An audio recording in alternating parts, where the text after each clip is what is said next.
Assalamualaikum warahmatullahi wabarakatuh. Auzubillahi minasyaitonirrajim. Bismillahirrahmanirrahim. Absaruha khasyiah. Pandangannya tertunduk.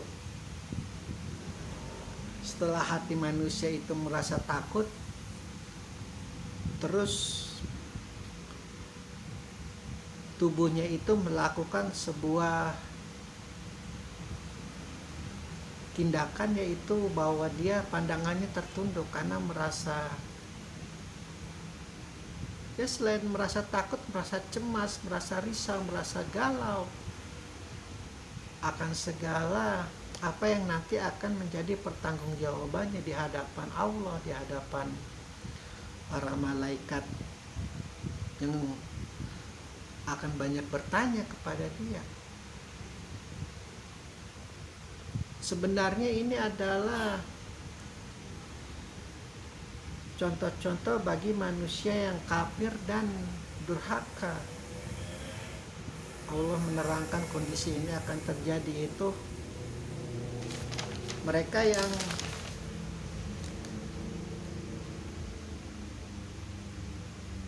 merasa dirinya itu menutup untuk kebaikan dari apa yang diajarkan Rasulullah, selain itu juga menjalimi Rasulullah.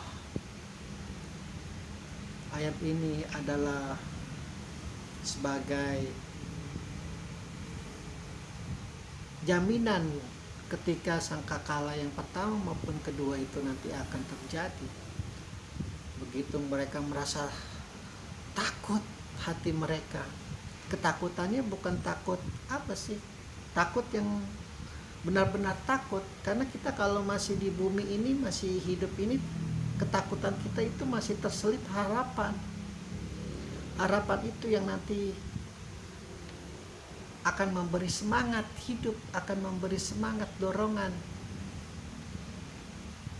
Namun ketika peristiwa kiamat terjadi, ketakutan itu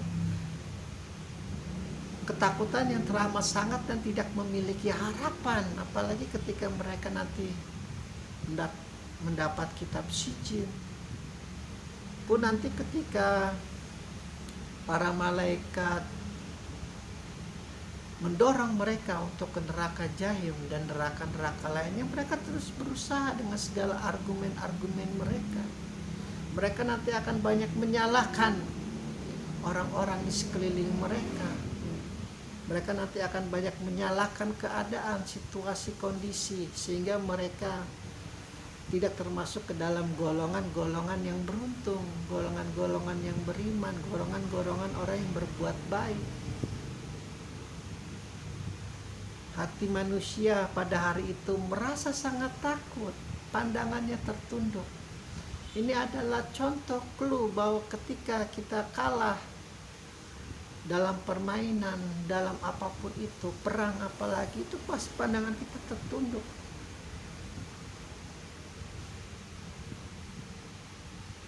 Dan ini kalahnya kalah yang benar-benar kalah. Karena sekali lagi ketika kita tidak takut sama sekali yang namanya dengan kiamat, tidak takut itu yang namanya hari pembalasan, itu salah satu pintu masuk bagi laknatullah untuk membisiki hati manusia dengan segala kekuatan-kekuatan yang terbatas sebenarnya, namun kita merasa mampu untuk menghalau, untuk memastikan bahwa kita masih bisa diberi kesempatan lah nanti kalau kita sudah tua, nanti kita bertobatnya. Luar biasa. Dan itu masih dibilang masih beruntung karena masih ada rasa takut. Ketika seseorang sudah melakukan kejahatan tanpa ada rasa takut, menikam saudara sendiri tanpa rasa takut, mengambil hak orang lain tanpa rasa takut, membegal, maling, merampok, memperkosa, mencuri tanpa rasa takut, itu hati-hati. Itu ketakutan-ketakutan itu Yang harusnya dia merasa takut itu sedang diakumulasikan nanti kelak ketika bertemu yang namanya tiupan sangkakala pertama dan kedua itu. Berkumpul menjadi satu. Dosa-dosa mereka nanti Allah ingatkan. Kalau kitab Aliyin adalah kitab yang akan mengingatkan kita kepada kebaikan-kebaikan yang kita lakukan meskipun hanya sebesar jarah. Kalau kitab Sijin yang akan menimpa punggung kita, itu akan mengingatkan kita kepada kejahatan-kejahatan kita, kebusukan-kebusukan kita, kejaliman, kelaliman,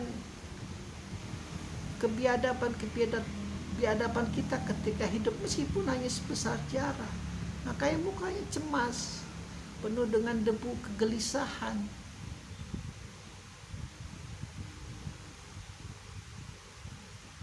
Puncak kesenangan itu ketika nanti kita benar-benar tertawa di surga.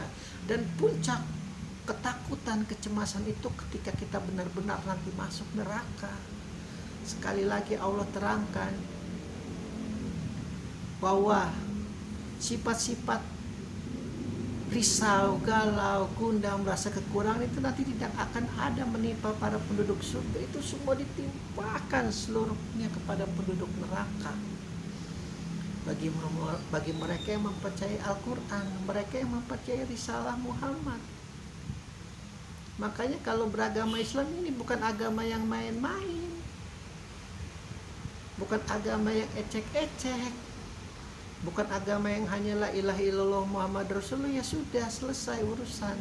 Pasti kita masuk surga sebejat apapun, sejahat apapun, sekejam apapun, sebinal apapun. Tidak, ini bukan agama yang main-main.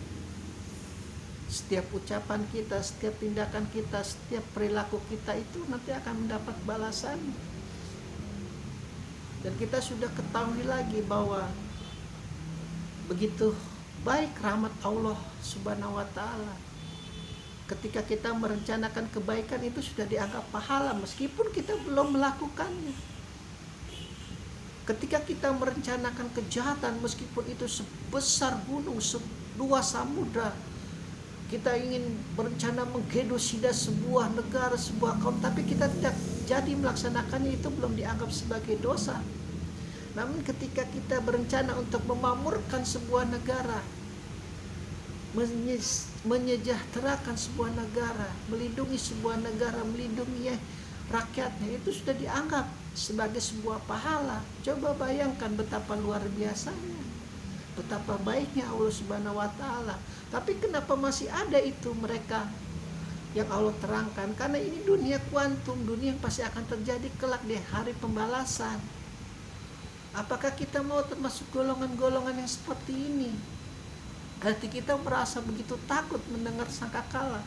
Takut, boleh takut, tapi bukan takut karena kita sadar akan begitu banyak dosa, tapi kita takut karena kita was-was apakah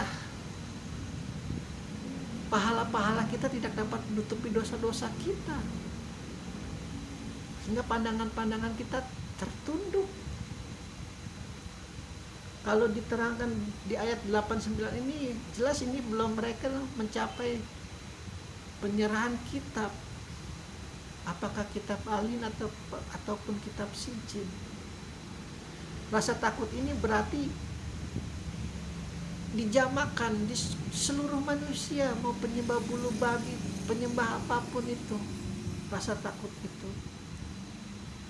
Baru akan sadar, aduh ternyata Rasulullah bukan pendusta, bukan pembohong, bukan orang gila. Dan benar ternyata terjadi hari kiamat ini. Dan sekali lagi beda-beda hari kiamat nanti akan terjadi. Ada yang ketika kita mati, meninggal tidur, hanya satu kedipan langsung kiamat. Ada juga yang disiksa dulu di alam barzah bermiliar-miliar tahun seperti Abu Lahab yang sudah kita terangkan, sampai detik ini masih disiksa di dalam perut bumi. Atau ada juga yang mendapatkan rahmat dari Allah, mendapatkan keberkahan di alam barzah, hidupnya seperti di surga. Itu para nabi yang rohnya langsung melesat ke langit ketujuh merasakan surganya Allah. Alhamdulillahirabbil alamin.